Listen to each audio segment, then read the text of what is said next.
자, 여러분, 주식시장이 지금 사상 최고치를 찍었잖아요. 그런데 사실 9월은 역사적으로 주식시장의 최악의 달이었거든요. 과연 이 팽팽한 줄다리기, 연준이 이길까요? 아니면 9월의 저주가 이길까요? 지금부터 한번 제대로 파헤쳐 보겠습니다. 오늘 우리가 파헤쳐볼 핵심 질문, 바로 이겁니다. 연준이 시장에 불어넣은 강력한 낙관론, 그리고 역사적으로 시장의 발목을 잡아온 9월의 저주. 이 둘이 지금 정면으로 맞붙고 있는 거죠.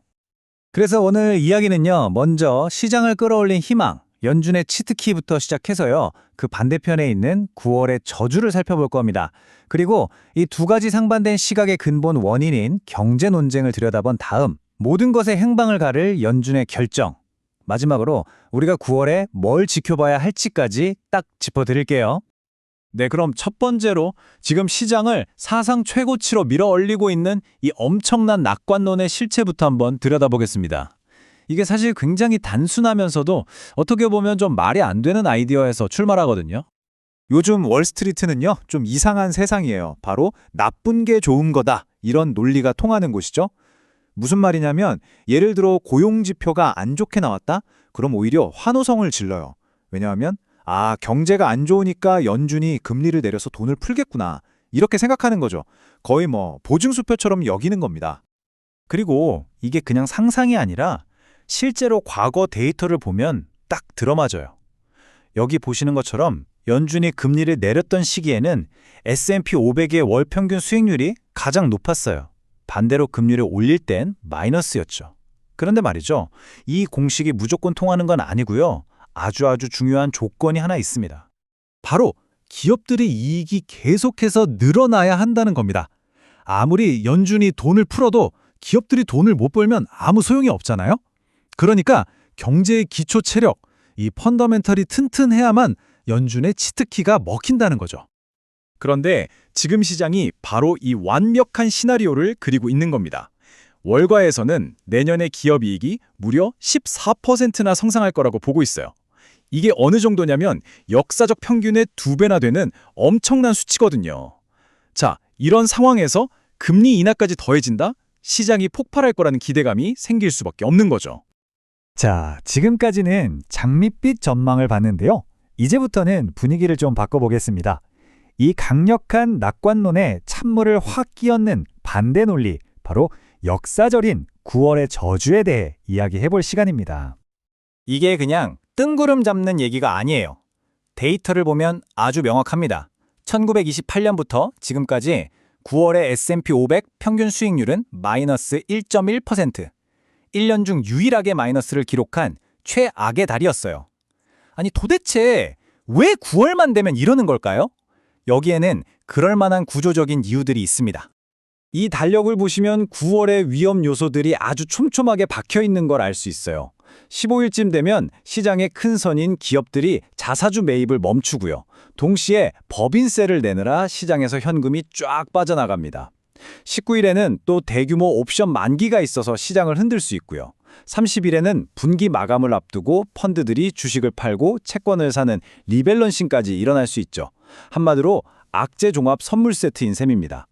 네, 이렇게 연준의 희망과 9월의 저주가 팽팽하게 맞서고 있습니다. 결국 이 싸움의 승자는요, 미국 경제의 진짜 얼굴이 뭐냐에 따라 갈릴 겁니다.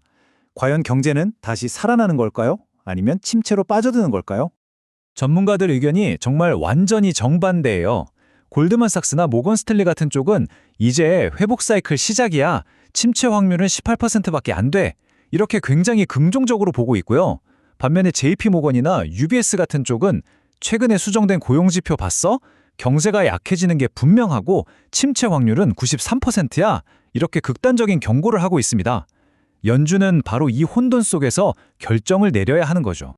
자, 드디어 이 이야기의 하이라이트입니다. 바로 연준의 결정의 순간이죠. 그런데 여기서 진짜 중요한 건요, 연준이 금리를 몇 퍼센트 내리느냐, 그 숫자 자체가 아니에요. 시장이 그 결정을 어떻게 받아들이고 어떤 이야기를 만들어내느냐가 훨씬 더 중요합니다. 이게 정말 재밌는 부분인데요. 불과 몇 주 전까지만 해도 시장은 0.25%포인트만 내려주면 완벽한 연착륙이야, 이랬거든요. 근데 지금은 분위기가 싹 바뀌었어요. 오히려 0.25는 너무 소심하잖아, 0.5%포인트는 내려야 연준이 진짜 자신 있다는 거지. 이런 말이 나와요. 그러니까 시장의 해석이 이 스토리가 실시간으로 막 바뀌고 있는 거예요. 그래서 이런 말이 나오는 겁니다. 시장이 어차피 자기들 마음대로 해석할 거면 데이터 분석이 무슨 소용이냐? 중요한 건 시장 참여자들의 심리다. 결국 지금 시장은요, 경제 데이터가 아니라 월스트리트가 스스로에게 들려주는 이야기에 따라 움직이는 거대한 심리 게임이 되어버린 거죠. 그럼 이렇게 복잡한 상황 속에서 우리는 도대체 뭘 봐야 할까요? 이 치열한 줄다리기의 승자를 가늠해 볼 수 있는 몇 가지 핵심 관전 포인트를 제가 딱 정리해 드리겠습니다. 여러분의 9월 체크리스트입니다. 첫째, 연준의 금리 결정. 인하폭보다 파월 의장의 기자회견 톤이 더 중요하고요. 둘째, 9월 말에 기업들이 자사주 매입을 다시 시작하는지 봐야 합니다. 셋째, 개인과 기관 투자자들의 돈이 시장으로 들어오는지 아니면 빠져나가는지. 마지막으로 아까 말씀드린 19일과 30일 같은 주요 날짜에 시장이 어떻게 반응하는지. 이 네 가지가 가장 중요한 신호가 될 겁니다. 결국 지금 시장은 걱정의 벽을 타고 오르는 걸까요? 아니면 벼랑 끝을 향해 달리고 있는 걸까요? 앞으로 몇 주 안에 지금의 사상 최고치가 견고한 힘의 증거였는지 아니면 추락 직전의 마지막 불꽃이었는지 드러나게 될 겁니다. 그 답은 시장이 과연 어떤 이야기를 선택하느냐에 달려 있습니다.